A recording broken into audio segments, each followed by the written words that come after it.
Teman-teman sekalian, pada malam ini kita akan bermuhasabah dan merenungkan tentang satu hal yang saya kira tidak ada yang tidak akan terlibat emosi ketika membahas tentangnya. Satu tema yang bagi saya pribadi, tema yang sangat emosional. Mau dibuat poster kayak gimana pun, mau diistilahkan dengan judul apapun, tetapi ketika ada kata ibu dan ayah, maka itu akan langsung menyentuh sisi-sisi emosional kita semua. Karena tidak ada satupun di antara kita yang ada di rumah Allah ini, bahkan di bumi ini, yang tidak punya ayah dan ibu. Bahkan yang tidak mengenal ayah dan ibunya sekalipun, tetapi sejatinya Allah Subhanahu wa Ta'ala tidak menjadikan dia dari batu. Dan dia tumbuh menjadi dewasa seperti saat sekarang ini juga bukan karena dia tumbuh secara otodidak sendiri. Jadi kalau kita merasa saya tidak kenal ayah saya tidak kenal ibu saya misalnya, dan mungkin gak ada di sini, kalaupun ada, maka sesungguhnya ayah ibu kita itu adalah mungkin bukan yang melahirkan kita, tetapi yang membesarkan kita dan berkorban untuk itu. Maka saya kira tema tentang birrul walidain, uququl walidain, berbakti dan durhaka kepada kedua orang tua adalah secara pribadi tema yang paling emosional. Tema yang semua kita mengalaminya.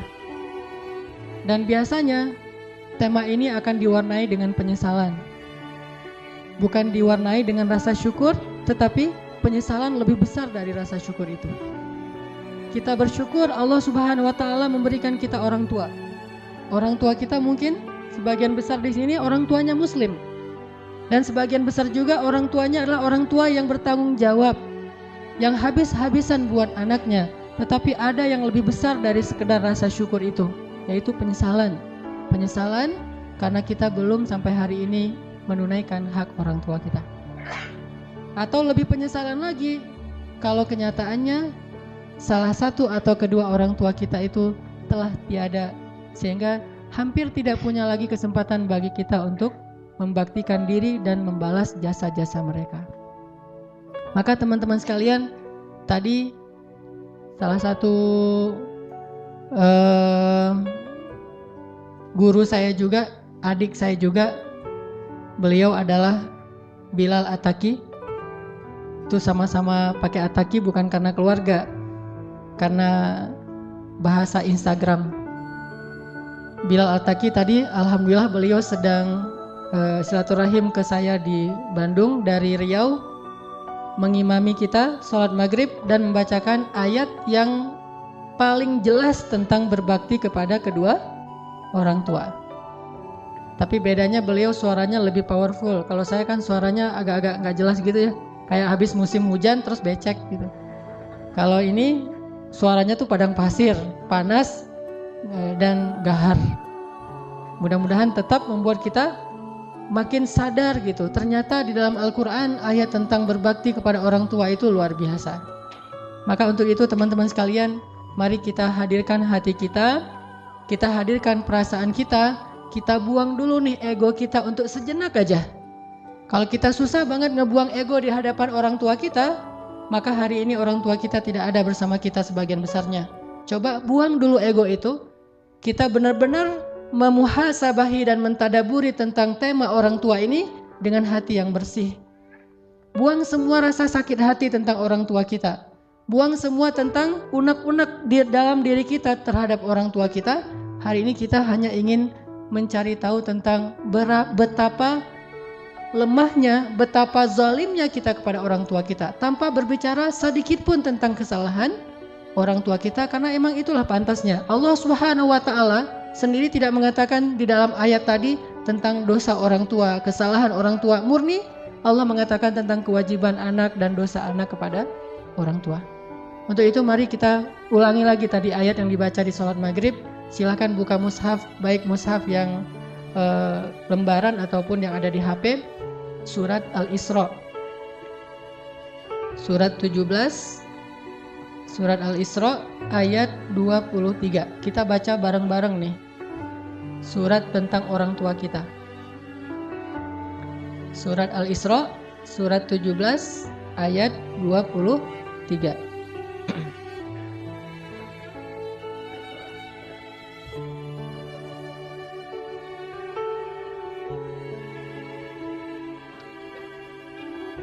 Surat Al-Isra surat 17 ayat 23. A'udzu billahi minasy syaithanir rajim. Silakan.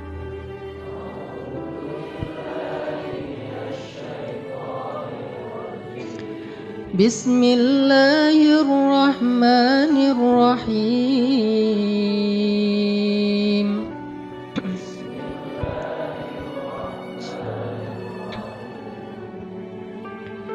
وَقَضَى رَبُّكَ أَلَّا تَعْبُدُوا إِلَّا إِيَّاهُ وَبِالْوَالِدَيْنِ إِحْسَانًا.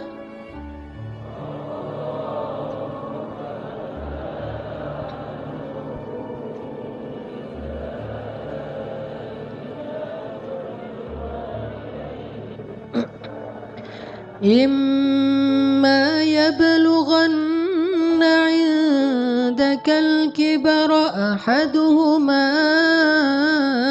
أَوْ كِلَاهُمَا فَلَا تَقُل لَّهُمَا أُفٍّ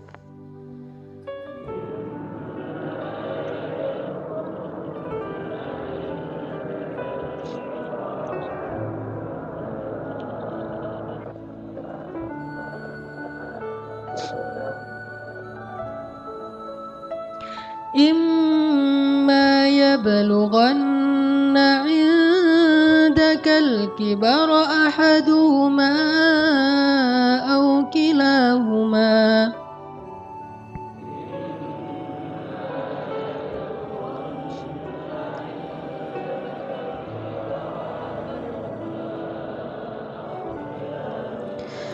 فلا تقل لهما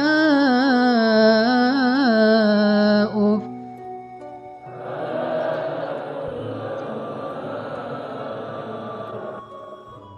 ولا تنهرهما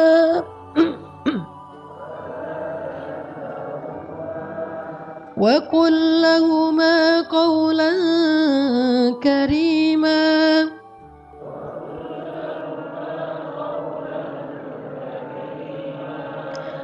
فلا تقل لهما أف ولا تنهرهما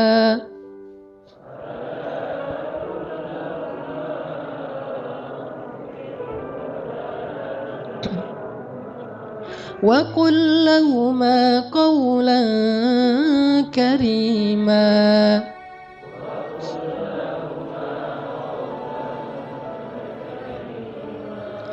واخفض لهما جناح الذل من الرحمة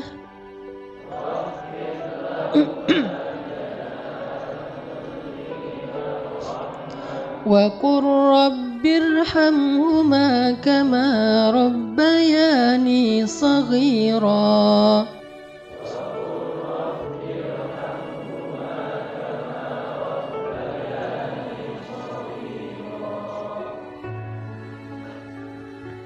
Dan Tuhanmu telah memerintahkan supaya kamu tidak menyembah selain Dia, dan hendaklah kamu berbuat baik kepada ibu bapakmu dengan sebaik-baiknya.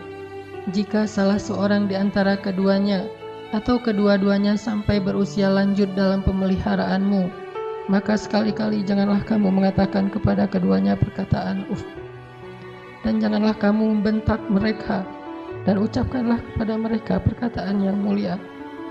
Dan rendahkanlah dirimu terhadap mereka dengan penuh kasih sayang, dan katakanlah, Ya Rabbana, kasihanilah mereka berdua sebagaimana mereka telah mendidik aku sejak kecil. Wa qur rabbirhamhuma kama rabbayani shaghira, dan katakanlah, Ya Rabbi, kasihanilah mereka berdua sebagaimana mereka telah menyayangi dan membesarkan kami dari sejak kami masih kecil. Teman-teman yang dirahmati Allah Subhanahu wa taala, coba kita renungkan, coba kita hitung selama kita hidup dan sadar bahwa kita hidup bersama orang tua kita tinggal di rumah orang tua kita makan hasil jerih payah dari ayah kita, hasil dari masakan ibu kita yang kadang dia tidak bercerita bahwa ketika memasak ikan buat kita, dia kena minyak yang panas, dia terbakar, dia mungkin capek, subuh-subuh, malam dia kurang tidur karena merawat adik kita yang masih bayi, tapi sebelum subuh dia udah harus bangun dan mempersiapkan segala sesuatu untuk kita. Dan tidak pernah mengeluh sama sekali di hadapan kita. Bahkan dia tidak mau mengeluh ketika kita menyakiti perasaannya. Coba renungkan dengan jujur, selama kita hidup bersama orang tua kita, berapa kali kita mengatakan uffin kepada kedua orang tua kita?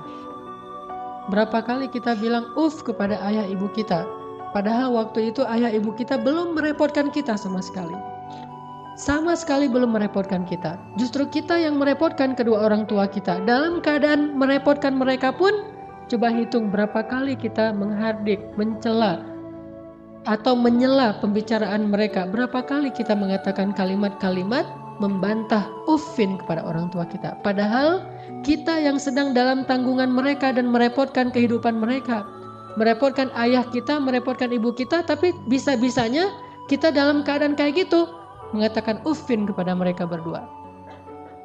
Lalu bayangkan bagaimana kalau mereka yang suatu saat atau mungkin sekarang sedang agak sedikit mengganggu privasi kita, kenyamanan hidup kita, dengan mulai ada sedikit keluhan-keluhan, mungkin tulangnya mulai sering sakit-sakitan, mungkin dia sering harus dibawa ke rumah sakit, mungkin karena jarang dijenguk oleh anaknya, dia sering telepon, sering SMS, mungkin dia caper.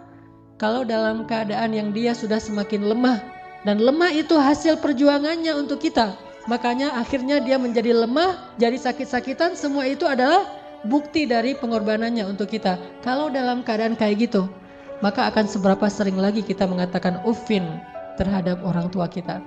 Makanya Allah Subhanahu wa taala dengan tegas mengatakan, kalau keduanya dalam pemeliharaan kalian. Artinya apa? Sekarang berbalik. Dulu kalian berada dalam pemeliharaan mereka. Mereka sabar. Dulu kalian dalam keadaan pemeliharaan mereka, dalam keadaan ditanggung hidupnya oleh mereka, mereka tidak pernah mengeluh. Lalu ketika Allah membalik menguji kalian, gak lama, tidak selama ketika kalian dipelihara oleh mereka, apakah kalian akan sabar sesabar mereka? Maka Allah mengatakan fala taqul lahuma uffin. Jangan pernah menyakiti perasaan mereka dengan mengatakan uffin. Teman-teman sekalian, coba hitung dalam sehari atau mungkin setahun ini sejak Ramadan kemarin, berapa kali kita bilang uff kepada orang tua kita? Kalau yang gak punya orang tua, berapa kali kita bilang uff semasa hidup orang tua kita? Terutama di masa-masa terakhir hidupnya, saat kita harus menanggung beban sakitnya, pengobatannya, lemahnya, dan berbagai macam masalah yang sering Allah ujikan kepada mereka. Berapa kali kita bilang uff? Hitung itu, maka sebanyak itulah dosa-dosa kita kepada orang tua. Gak usah bilang durhaka yang besar, uff saja itu durhaka. Kenapa dianggap durhaka? Karena dosa besar itu tidak dilihat dari jenis dosanya, tetapi juga dilihat kepada siapa dosa itu dilakukan. Mengatakan uff kepada teman mungkin hanya dosa kecil, tetapi mengatakan uff kepada ayah kita, apalagi ibu kita, itu dosa yang tidak terhingga jumlah besarnya. Sampai Allah Subhanahu wa taala menggandeng perintah ini sama dengan perintah untuk mentauhidkan Allah Subhanahu wa taala. Coba kita renungkan, kita hitung. Sebanyak itulah kita akan coba untuk menghitung dosa-dosa kita. Sambil kita merenungkan, sambil kita menghitung, coba kita ulang-ulang ayat ini. Surat Al-Isra ayat 23. Bismillahirrahmanirrahim. Silakan.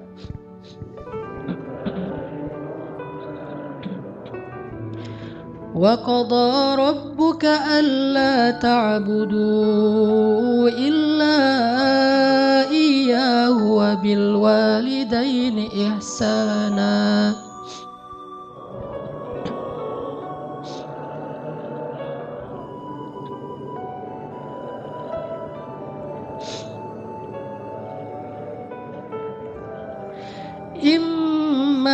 يبلغن عندك الكبر أحدهما أو كلاهما فلا تقل لهما أف.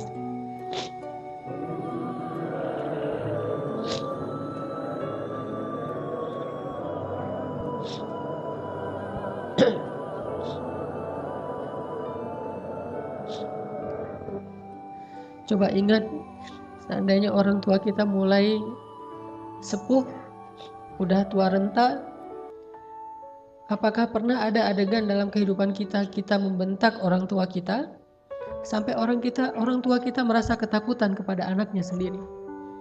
Orang tua kita nggak berani untuk mengatakan keinginannya, ingin dibuatkan atau ingin dimasak, ingin dibelikan satu masakan kesukaan dia. Saking takut dan saking kagetnya orang tua kita terhadap sikap kita yang pernah memarahi, membentak, bahkan kadang mencela orang tua kita. Coba ingat adegan itu yang pernah terjadi di suatu pagi di rumah kita kepada orang tua kita. Adegan yang pernah terjadi di suatu malam di hadapan orang tua kita. Bahkan kadang kita pernah memarahi orang tua kita sampai dia malu di hadapan orang banyak, di hadapan saudara-saudara kita, di hadapan saudara-saudaranya, di hadapan orang banyak yang dia tidak kenal, mungkin di jalan, mungkin di pasar, mungkin di mall, mungkin dimanapun. Karena kita kecewa kepada orang tua kita, lalu kita marahi orang tua kita habis-habisan di depan orang banyak. Sampai orang tua kita merasa sedih, kecewa, lalu merasa takut kepada anak yang dulu sering dia gendong. Anak yang dulu dikecup keningnya, tetapi ketika anak ini merasa sudah mampu, sudah punya segalanya dan orang tuanya dalam keadaan lemah, dengan sombong dia membentak orang tuanya. Dengan sombong dia memarahi orang tuanya tanpa pernah peduli dan tidak pernah lagi ingat bagaimana dulu dia diperlakukan oleh ayah ibunya. Ingat, adegan itu pernah terjadi dalam kehidupan kita. Kalau kita merasa kita tidak pernah melakukan itu, mungkin kita adalah seorang pelupa. Saya kira orang seperti kita yang dulu pernah masa-masa kelam, pernah nggak stabil emosinya, pernah mengalami masa-masa sulit. Saya kira semua kita pernah ngalamin masa ketika kita benar-benar menyakiti perasaan ayah dan ibu kita. Kita buang semua jasa mereka, lalu kita mengatakan kalimat-kalimat yang seolah-olah kita adalah anak yang tidak pernah mendapatkan kebaikan dari orang tua kita. Ayah kita diam ketika dimarahi oleh kita, dan dia tidak pernah mengatakan, dulu kamu pernah seperti ini tapi saya sabar. Dulu saya habis-habisan berkorban untuk kamu, saya korbankan semuanya, saya siang malam mencari nafkah untuk kamu. Ayah kita tidak pernah mengatakan itu di hadapan kita. Dia tetap sabar menanggung semua ucapan-ucapan dan bentakan dari anaknya. Apalagi ibu kita. Apakah dia mengandung kita 9 bulan hanya untuk ketika kita lahir lalu membentaknya? Dia mengandung kita 9 bulan dalam kepayahan, gak bisa duduk, gak bisa tidur, gak bisa berdiri, jalan kemana-mana berat. Apakah hanya untuk melahirkan seorang anak yang congkak, sombong, yang kemudian membentak ibunya hanya karena kesalahan kecil yang dilakukan ibunya? Ingat, adegan itu pernah terjadi dalam kehidupan kita. Lalu coba baca perintah Allah. Sehingga pantas jika Allah Subhanahu wa Ta'ala sangat murka kepada anak sesoleh apapun dia, ahli tahajud sekalipun, tinggal di Masjidil Haram sekalipun, kalau dia durhaka kepada ayah ibunya, ini tidak ada nilainya di mata Allah Subhanahu wa Ta'ala. Imma yablughanna 'indakal kibara ahaduhuma aw kilahuma fala taqul lahumā uff.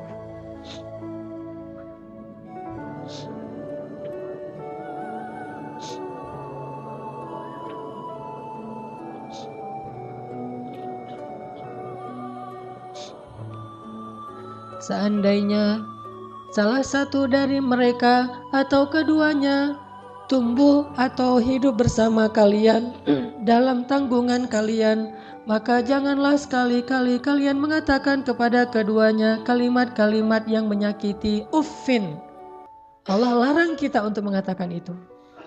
Lebih baik kita tidak pernah sholat sunnah sekalipun, kalau kita masih bisa tetap menjaga lisan kita kepada orang tua, daripada kita menjadi ahli ibadah tetapi kita tidak mampu menjaga lisan kita dari menyakiti orang tua kita. Fala taqul lahumā uffin wa la tanharhumā. Silakan.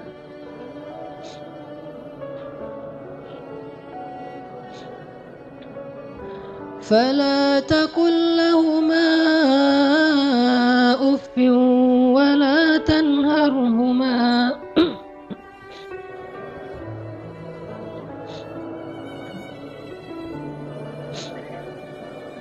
ولا تنهرهما وقل لهما قولا كريما.